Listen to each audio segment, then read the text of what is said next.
பிரதமர் மோடியோட நிர்வாக பாணியை பத்தி ஒரு பகுப்பாய்வு வந்திருக்கு. அதுல என்ன சொல்றாங்க? அந்த ஆய்வு அது வெறும் கவர்ச்சி மட்டும் இல்ல, அதுக்கு பின்னாடி ஒரு ஒழுக்கம், நல்ல தயாரிப்பு, அமைப்பு ரீதியான சிந்தனை இதெல்லாம் இருக்குன்னு சொல்லுது. இது குஜராத் முதல்வரா இருந்த அனுபவம், இப்போ பிரதமரா இருக்கிற அனுபவம் இதிலிருந்து வளர்ந்ததுன்னு சொல்றாங்களா? ஆமா, பல வருஷ பொதுச் சேவை அனுபவம் இதுக்கு காரணம்னு சொல்றாங்க. வெறும் பேச்சை விட செயல், கொள்கையோட உள்ளடக்கம், அமைப்புகளை உருவாக்குறது இதுக்கெல்லாம் ஒரு முக்கியத்துவம் கொடுக்கறதா இந்த ஆய்வு குறிப்பிடுது.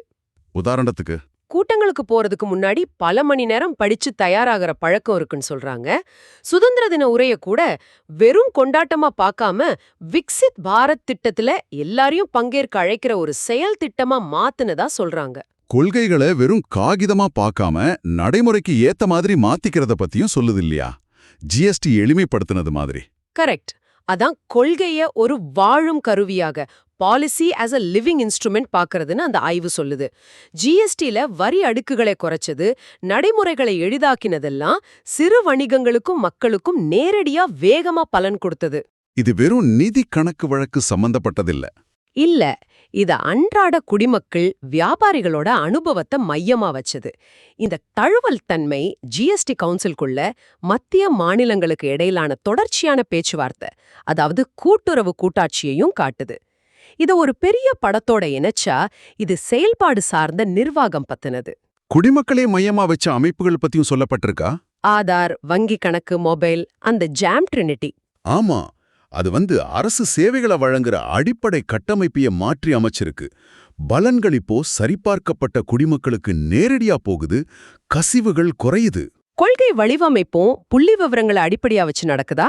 ஆமா, அந்தியோதயா, அதாவது கடைசி குடிமகனோட எழுச்சிங்கிறது வெறும் பேச்சா இல்லாம பிரதமர் அலுவலகத்துக்கு வர்ற ஒவ்வொரு திட்டத்துக்கும் அது ஒரு சோதனை அளவுகோலா இருக்குன்னு அந்த ஆய்வு சொல்லுது. பொருளாதாரம், தேசிய பாதுகாப்பு அணுகுமுறைகள் பத்தியும் இதுல இருக்கா? இருக்கு. உதாரணமா எரிசக்தி துறையில இந்தியா ஒரே நாட்டை நம்பி இல்லாம பல சப்ளையர்களை நாடி உலக அளவுல விலை ஏறினப்ப கூட நமக்கு மலிவான நிலையான சப்ளைய உறுதி செஞ்சது. தேசிய பாதுகாப்பு அணுகுமுறையிலையும் தெளிவான நோக்கங்கள், படைகளுக்கு சுதந்திரம், பொதுமக்களோட பாதுகாப்பு இதுக்கெல்லாம் முக்கியத்துவம் கொடுக்கப்படுதுன்னு சொல்றாங்க. பணி கலாச்சாரம் பத்தியும் சில குறிப்புகள் இருக்கு போல. ஆமா, கடுமையான ஆனா மரியாதையான விவாதங்கள், நல்லா தயார் பண்ணிட்டு வர்றவங்களுக்கு மதிப்பு, தெளிவான பொறுப்பு, விடாப்பிடியான பின்தொடர்தல், அளவீடுகள் சார்ந்த செயல்திறன் இதெல்லாம் அந்த பணி கலாச்சாரத்தோட அம்சங்கள்னு சொல்லுது.